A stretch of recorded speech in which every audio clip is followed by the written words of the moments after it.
കുറച്ച് ദിവസങ്ങൾ കൊണ്ട് ഇവിടെ നടക്കുന്ന ആ ചടങ്ങുകളെല്ലാം എന്തൊക്കെയാണെന്ന് വളരെ ചുരുക്കിയിട്ടൊന്ന് പറഞ്ഞുതരാം.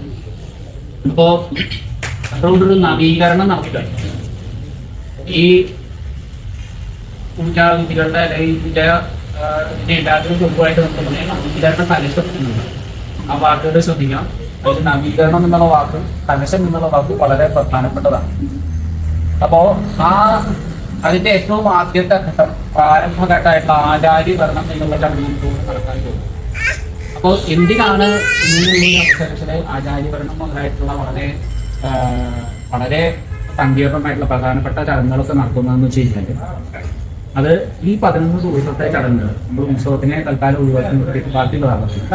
ഈ 11 ദിവസത്തെ ചടങ്ങുകൾ വളരെ പ്രധാനപ്പെട്ടതും ഈ ഗ്രാമത്തിന്, ഈ ദേശത്തിന് വളരെയധികം മാറ്റം വരുത്താൻ പര്യാപ്തമായിരുന്നതുമാണ്. അപ്പോൾ ആ 11 ദിവസത്തെ ചടങ്ങുകളിൽ ആദ്യത്തെ 6 ദിവസത്തെ 7 ദിവസത്തെ ചടങ്ങുകൾ എന്ന് പറയുന്നത് ഈ നിലവിലുള്ള ചൈതന്യം, ഈ ക്ഷേത്രം, അതായത് ഇപ്പോൾ ഇവിടെ നമ്മള് ഈ വിഗ്രഹ പ്രതിഷ്ഠയായിട്ട് ഒരു ഇതൊന്നും ഉണ്ടായിരുന്നില്ല. ആദ്യം ഒരു ഫോട്ടോ മാത്രമായിട്ടായിരുന്നു, ചെറിയ ശൈവോയിൽ പോലെ ആയിട്ടുള്ളതായിരുന്നു. അതിനുശേഷം ഒരു ചെറിയ വിഗ്രഹമായി ഈ വിധത്തിലുള്ള ഇപ്പോൾ ഉള്ള കാണുന്നതായിട്ടുള്ള ഭക്ഷ്യശാസ്ത്രപരമായിട്ടുള്ള അളവുകളോ കണക്കുകളോ ഒന്നും ഇല്ലാത്തൊരു കാലം ഉണ്ടായിരുന്നു. ആ കാലത്തും ഇവിടെ അയ്യപ്പനുണ്ട്. ആ ചൈതന്യം ഇവിടെയുള്ള ഭക്തർക്ക് അനുഭവിച്ചിരുന്നു, ഇവിടെ വന്നിരുന്ന പൂജാരിമാരെ അനുഭവിച്ചിരുന്നു. അങ്ങനെ ഈ ദേശക്കാർ, ഈ ഇതിലൊന്നും പങ്കുകൊള്ളാത്ത ദേശക്കാർക്ക് പോലും അതിന്റെ അനുഭവം കിട്ടിയിട്ടുണ്ട്. അപ്പോൾ നിലവിൽ ഒരു ചൈതന്യം അവിടെ ഉണ്ട്. ആ ചൈതന്യത്തിനെ ഒരു പ്രത്യേകമായിട്ടുള്ള രൂപത്തിലേക്കോ ഒരു പോയിന്റിലേക്ക് എത്തിച്ചതിന് ശേഷം വേണം ആ ചൈതന്യത്തിനെ കൂടി ചേർത്തിട്ടാണ് നമ്മൾ വിഗ്രഹത്തിലെ പുതിയ ശ്രീകോവിലിൽ പ്രതിഷ്ഠയായിട്ട് ചെയ്യുന്നത്. അപ്പൊ അതിനുള്ള ആദ്യത്തെ ആ 6 ദിവസമുള്ള ചടങ്ങുകളെല്ലാം അതിന് ഈ അകത്തുള്ള ദേവനെ പര്യാപ്തമാക്കുകയാണ്. അപ്പൊ അതിലിപ്പോ പ്രാസാദ ശുദ്ധി എന്ന് പറയുന്ന ഈ പഴയ ശ്രീകോവിലിന്റെ ശുദ്ധീകരണങ്ങൾ നടക്കും. അപ്പൊ നമുക്ക് തോന്നും, എന്തിനാ ഈ പഴയ ശ്രീകോവിലിനെ കുറിച്ച് കളയാനുള്ളതല്ലേ, എന്തിനാ അത് ശുദ്ധീകരണങ്ങൾ നടത്തുന്നത് നമുക്ക് തോന്നും. പക്ഷെ അത് എന്തുകൊണ്ടാണെന്ന് വെച്ച് കഴിഞ്ഞാല്, ഈ അകത്തുള്ള ചൈതന്യം ശക്തിയോടുകൂടി ഇരിക്കുമ്പോൾ മാത്രമേ അദ്ദേഹം നമുക്ക് അനുഗ്രഹം തരുള്ളൂ, മറ്റൊരു സ്ഥലത്തേക്ക് നീങ്ങാൻ തയ്യാറാവുള്ളൂ.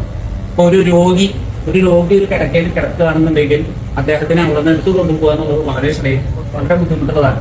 പകരം ആ രോഗിയെ ആരോഗ്യവാനാക്കുക, അതായത് അദ്ദേഹത്തിന്റെ രോഗങ്ങളെല്ലാം മാറ്റി അദ്ദേഹത്തിനെ ഒരു എഴുന്നേറ്റ് നടക്കാൻ പറ്റുന്ന ഒരവസ്ഥയിൽ എത്തിച്ചു കഴിഞ്ഞാലോ ഇതൊന്നും ഒരു ബുദ്ധിമുട്ടില്ലാണ്ട് നടക്കും. അതുപോലെ തന്നെ ഈ ക്ഷേത്രത്തിൽ ഇത്രയും കാലത്തിനിടയ്ക്ക് ഒരുപാട് തരത്തിലുള്ള അശുദ്ധികൾ വന്നിട്ടുണ്ടാവാം, പലതരത്തിലുള്ള പൂജാവിധികളിൽ ലോപം വന്നിട്ടുണ്ടാവാം, ധ്യാനം മൂലം ശരിക്കും അറിയാതെ പൂജ കഴിച്ചുകൊണ്ടുള്ള ദോഷം ഉണ്ടായിട്ടുണ്ടാവാം, ഉപയോഗിക്കാൻ പാടില്ലാത്ത വസ്തുക്കൾ ഉപയോഗിച്ചിട്ടുള്ള ദോഷം ഉണ്ടായിട്ടുണ്ടാവാം. അതുപോലെ തന്നെ ഈ പുലവാലായ്മ ഉള്ളത് അറിയാണ്ടോ ഒക്കെ ആൾക്കാർ കടന്നിട്ട് ഇതോടായിട്ടുള്ള പ്രശ്നങ്ങൾ ഉണ്ടാവാം. പിന്നെ അതുപോലെ ഈ യാത്ര സഞ്ചരിക്കുന്ന ഒരു രീതിയാണല്ലോ ഈ പബ്ലിക് ട്രാൻസ്പോർട്ട് എന്നൊക്കെ പറഞ്ഞത്. അപ്പൊ അതിലൊക്കെ വരുമ്പോൾ കൂട്ടി തൊട്ടുണ്ടാക്കിയിട്ട് കുളിക്കാത്ത ശുദ്ധികള് ഇതൊക്കെ ഉണ്ടായിട്ടുണ്ടാവാം. അപ്പൊ അങ്ങനെയുള്ള ദോഷങ്ങളെ എല്ലാം മാറ്റി ദേവൻ ഒരു പൂർണ്ണ ആരോഗ്യവാനാക്കിയതിനു ശേഷം ആ ദേവന്റെ ചൈതന്യം ആ ദേവന്റെ ഹൃദയത്തില് ഒരു ദീപനാളം പോലെയാക്കി ചുരുക്കുകയാണ് ചെയ്യുക. ആ ചുരുക്കിയതിന് ശേഷമാണ് ആ കലശത്തിലേക്ക്, ഈ ജീവകലശം എന്ന് പറയുന്ന ആ കലശത്തിലേക്ക് ഈ ചൈതന്യം ആവാഹിക്കുന്നത്. അതുകൊണ്ടാണ് ഇവിടെ കലശം എന്നുള്ള വാക്കിന് പ്രാധാന്യം.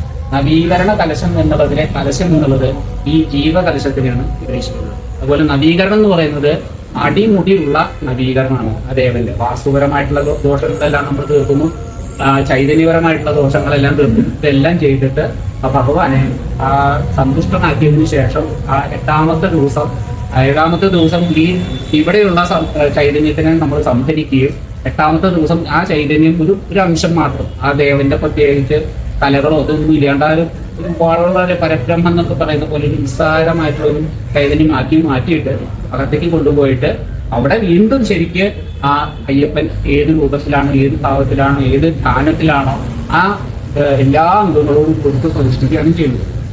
ആ ചടങ്ങായതുകൊണ്ടാണ് ഇതിനെ നവീകരിക്കുക എന്ന് നമ്മൾ പറയുന്നത്. അപ്പൊ ആ ചടങ്ങുകൾക്ക് മുമ്പായിട്ട് ഓരോ ദിവസവും ഓരോ വളരെ പ്രധാനപ്പെട്ട പല കാര്യങ്ങൾ ഇവിടെ നടക്കും. അതിന്റെ മുഴുവൻ നമ്മളിപ്പോൾ പറയാൻ നിന്ന് കഴിഞ്ഞാൽ ഇപ്പം സമയം കൊണ്ടൊന്നും മതിയാവില്ല. അപ്പോൾ ഇതിനൊക്കെ തുടക്കത്തില് എന്താ വേണ്ടതെന്ന് വെച്ച് കഴിഞ്ഞാൽ ഒരു ശ്രേഷ്ഠനായിട്ടുള്ള ഒരു ആചാര്യനെ സ്വീകരിക്കുക എന്നുള്ളതാണ് വേണ്ടത്. അതിനാണ് ഈ ആചാര്യ ഭരണം എന്നുള്ളത് ചടങ്ങ്. ആ ആചാര്യനെ സ്വീകരിച്ച് ആ ആചാര്യന് വേണ്ട ലക്ഷണങ്ങളൊക്കെ ഒരുപാട് കാര്യങ്ങൾ പറയുന്നുണ്ട്.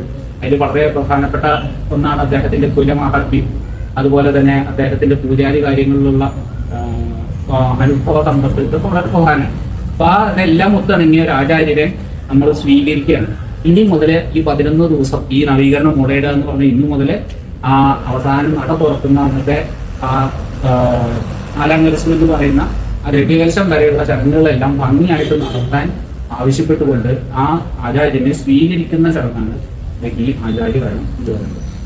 അപ്പൊ അതിന് ഈ പവിത്രമൂലത്തോട് കൂടിയിട്ട് വസ്ത്രം ഉത്തരികയും പവിത്രത്തൊക്കെ കൂടിയിട്ട് അദ്ദേഹത്തിന് സ്വീകരിക്കുകയാണ്. ആ സ്വീകരിക്കുന്ന ചടങ്ങ്